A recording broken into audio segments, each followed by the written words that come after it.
When you watch a marathon, there's this um, incredibly clear, undeniable finish line. Yeah, the big banner and everything. Exactly. You have the giant banner strung across the street, people cheering on the sidelines, and you know exactly when the race is over. Right, because the distance is totally standardized. Yeah.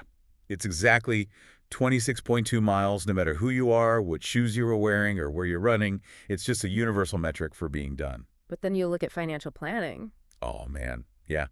Specifically, the American concept of retirement, and suddenly that finish line isn't painted on the road anymore. No, it really isn't. It's a mirage. It just keeps moving depending on who you talk to, what you read, or, what the economy is doing. And the banner seems to just say, well, more. Yeah, just more. Today, we're drawing from an incredibly revealing piece of source material you provided us. It's an article titled The Elusive Milestone, America's $1 Million Retirement Reality. And it is a fascinating read. It really is. So the mission for this deep dive is to unpack the massive and honestly quite shocking gap between that mythical financial finish line we all think we need to cross and the stark reality of what actual American retirement accounts look like. The contrast between our collective perception and the raw, unvarnished data is just profound. Okay, let's unpack this. Yeah, let's do it. Because the friction right out of the gate is wild. If you read popular financial advice or just listen to the cultural conversation, there is this pervasive belief that you need about $1.5 million to retire comfortably. Right. That's the magic number floating around in the collective consciousness. Exactly. But the data paints a starkly different picture, doesn't it? It shatters that perception entirely. The foundational statistics, straight from the U.S. Federal Reserve's survey of consumer finances, is that only about 2.5% of all Americans have $1 million or more saved in their retirement accounts. Wait, 2.5%? Yeah, just 2.5%. If 97.5% of the population isn't hitting that mark, it's not the standard. It's an extreme statistical outlier. That is wild. I mean, we are constantly sold this idea that $1 million nest egg is the expectation for a successful career. But mathematically, if you are holding yourself to that standard, you are benchmarking your life against the top 2.5% of the country. Which brings us to the statistical reality. If the $1 million dream is incredibly rare, we have to look at what the vast majority of people actually have to survive on. Right. We have to dissect the mechanics of this data. Because the 2.5% number is just the tip of the iceberg. How so? Well, the first hurdle in the Federal Reserve data isn't even reaching $1 million. It's entering the ecosystem of retirement savings in the first place. Oh, just having an account at all. Exactly. Just over half of Americans, 54.3% to be exact, even have a retirement account. So nearly half the country is operating entirely outside the primary wealth-building vehicle of the modern economy. Yeah, they aren't even at the starting line. And of that 54.3% who do have an account, less than 1 in 20, which is 4.7%, actually hit that $1 million mark. Wow. The structural implications of that are staggering. Half the population has zero exposure to compound market growth. What's fascinating here is how the data completely shifts when we change the lens and look at all assets, not just liquid retirement accounts. Okay, so including things like real estate. Right. If you include non-retirement assets, specifically real estate, suddenly 18% of U.S. households hit the $1 million mark. That is a massive jump. From under 5% of account holders to 18% of households. It is, but that highlights a huge liquidity problem. Yeah, because you can't easily slice off a piece of your roof to pay a medical bill or buy groceries. Exactly. Net worth is not the same as accessible liquid capital. Being house rich and cash poor is a major structural trap for older generations. I mean, a paid-off house provides housing security, sure, and it lowers your monthly burn rate. But it doesn't generate the cash flow needed to replace a paycheck. Extracting that wealth requires selling the asset or, utilizing reverse mortgages. And both of those introduce significant friction, transaction costs, and just massive lifestyle upheaval. Yeah. The actual liquid accounts of people who have crossed the retirement finish line tell the true story. The source points out that among actual retirees, only 3.2% have reached the $1 million threshold in their accounts. Just 3.2%. That's so low. And there's a real danger in how these numbers get presented in the media, specifically the reliance on averages. Oh, absolutely. Averages skew everything. Right. The source notes that the average retirement savings for households aged 65 to 74 is $609,000. Which sounds pretty comfortable, right? Yeah. Hearing that, you might think, okay, 600K isn't a million, but it's a solid middle-class reality. But averages can be so deceptive. What do you mean? Well, imagine a local dive bar. Everyone in there is drinking cheap beer, having a good time, and they all make, say, 50 grand a year. Okay, I'm picturing it. Then a billionaire walks into the bar. Suddenly, the average net worth of every patron in that room is tens of millions of dollars. But nobody else got any richer. Exactly. Everyone is still just drinking their cheap beer. The billionaire is just drastically pulling the average up. So I have to ask, what does the median look like for these oldest Americans? How bleak is it, really? That bar analogy is perfect. Because when the data strips away the ultra-wealthy who are dragging that average up to $609,000, the median reality check hits really hard. Give it to me. For households led by someone between 65 and 74 years old, the median retirement savings is only about $200,000. Man, if you're listening right now, hearing that $200,000 median and doing the math on your own life expectancy, that knot in your stomach is exactly what this data is highlighting. Because a safe withdrawal rate on $200,000 generates maybe $8,000 a year in income? Which is nothing. That doesn't cover property taxes and groceries, let alone healthcare. And the trajectory gets even steeper. Wait, it gets worse. Yeah. For households 75 and older, the median retirement savings drops further to a startling $130,000. This illustrates the velocity at which capital is consumed in late life. As people age through their retirement, they're spending down what little they have.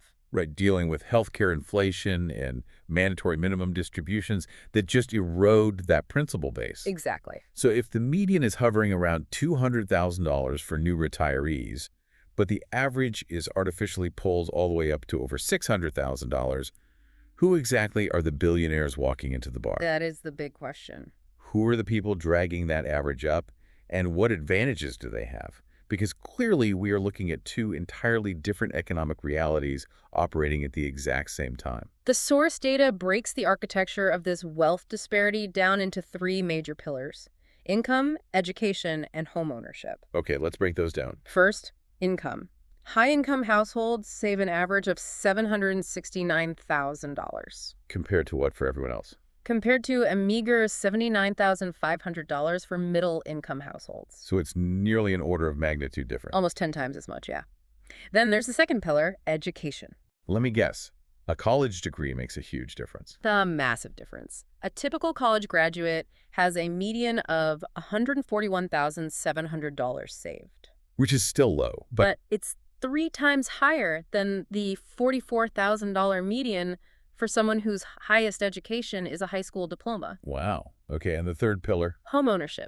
Homeowners average $303,000 in their retirement accounts. Which is more than 2.5 times as much as renters, right? Exactly. Here's where it gets really interesting to me.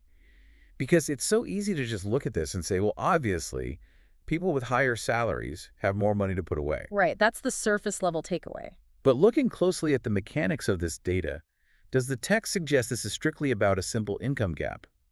Or are these three factors, income, a college degree, and property ownership, actually creating a structural compounding engine designed for the top 10%? Oh, it is absolutely a structural engine. The data strongly supports that. So it's like an impenetrable wall for everyone else. Basically, yeah. These factors are absolutely not isolated variables. They are deeply interlocked. Think about that education pillar again. The college degree versus high school diploma. Right. That education gap isn't just a salary premium. It's the key to unlocking the institutional wealth structures. What do you mean by institutional wealth structures? A college degree dictates access to the class of corporate jobs that actually utilize compensation packages designed to bypass ordinary income tax. Oh, I see. Things like robust employer matches, restricted stock units, and deferred compensation plans. Exactly. The institutional structures of wealth building are inextricably attached to those specific career paths. And I imagine that leads directly to the third pillar, homeownership. You nailed it. The mechanism here is critical. The college degree unlocks the high-income salary job. Which unlocks the institutional investment vehicles. Right, which generates the capital for the down payment on the house. Oh, wow. And then the house freezes the largest line item in a household, budget housing costs against decades of inflation. Yes. By fixing that cost, it creates a continuously widening margin of disposable income. Which is then funneled right back into those matched retirement accounts. Exactly. It is a virtuous, accelerating cycle for those inside the architecture. And a formidable, nearly impenetrable wall for those on the outside. It's basically a systemic architecture designed around a very specific life path. It really is. But, and this is a crucial pivot in the source material, it's not entirely impenetrable, is it? No, it's not. Despite those massive compounding advantages of the wealthy, there is a specific group of people who are hacking this system. Hacking it how? Well, they are reaching the $1 million milestone without starting with those structural advantages. The overall percentages remain small, but the raw numbers at the top end demonstrate a viable alternative path. Let's talk about those numbers. What does the data show? Fidelity Investments released data for 2024 showing a record-breaking 497,000 401k millionaires in America. Nearly 500,000 people. Yeah. And alongside them, there is a major overlap with nearly 399,000 Americans who have $1 million or more in individual retirement accounts, or IRAs. So the sheer volume of everyday accounts hitting seven figures proves the structural wall can be scaled. Absolutely. So how are 500,000 people bypassing that architecture? The source indicates the secret ingredient isn't pulling down a massive tech salary or inheriting capital. All right. The mechanism they are exploiting is time. Time. Time is the ultimate mathematical equalizer in finance. Fidelity's data reveals that for these everyday millionaires, it takes an average of 27 years to reach that $1 million mark. 27 years. Yeah.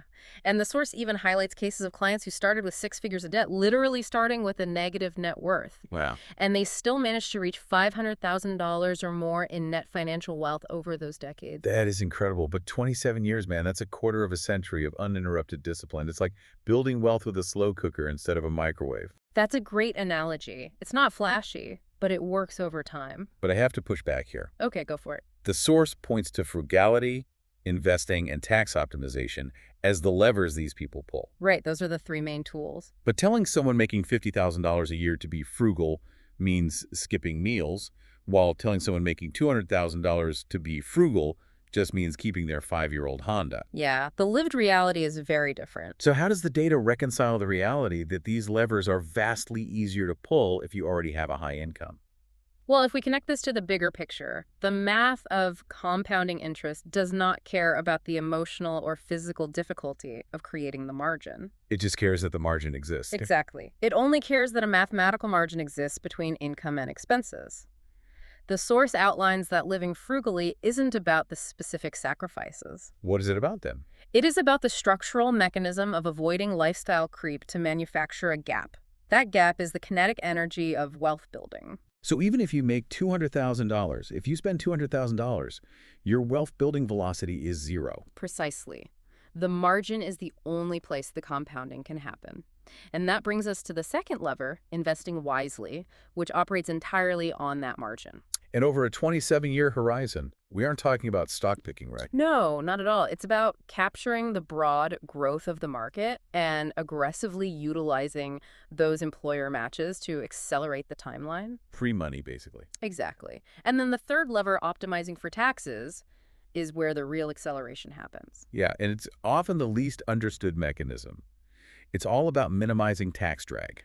Let's delve into that, because tax drag isn't just a minor administrative detail. No, it is a massive factor. By capturing the 20 to 30% of your capital that would have gone to the IRS today and forcing it to compound inside an invisible tax shelter like a 401k or IRA for 3 decades. You fundamentally alter the curve of exponential growth. Exactly.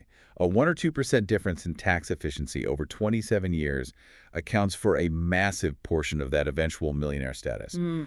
You are systematically keeping capital out of the government's hands and putting it to work for yourself. Right. When everyday workers rigorously apply those 3 mechanisms, manufacturing a margin, capturing broad market growth, and eliminating tax drag over a 27-year timeline, they build their own compounding engine. An engine capable of rivaling the structural advantages of the ultra-wealthy. Exactly. That's how they become everyday millionaires. So what does this all mean? We've covered a lot of ground today, from the billionaires skewing the averages at the bar, to the institutional wealth engines, to the 27-year slow cooker hack. We really have. For you listening, it boils down to the reality that having $1 million on the day of your retirement is essentially an illusion for the vast majority. It is a highly exclusive club achieved by fewer than 1 in 30 Americans. And the psychological impact of that reality is just profound. The text brings up a really sobering statistic. Was that About 3/5, so 60% of Americans are actively afraid they will outlive their savings. 60%?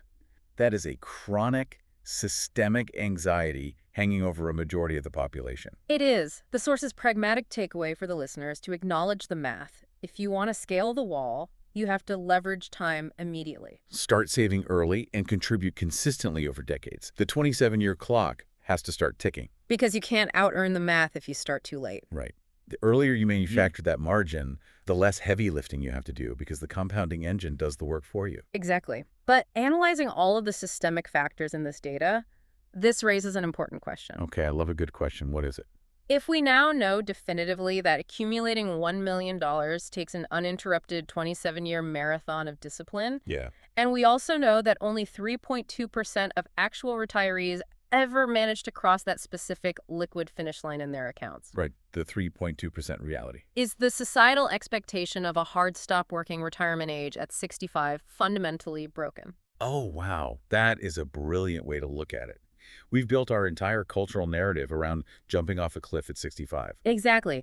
But if the underlying economic architecture simply does not support that cliff for 97% of the population, perhaps the future isn't about desperately hoarding capital to reach a sudden, complete stop. So what is it about?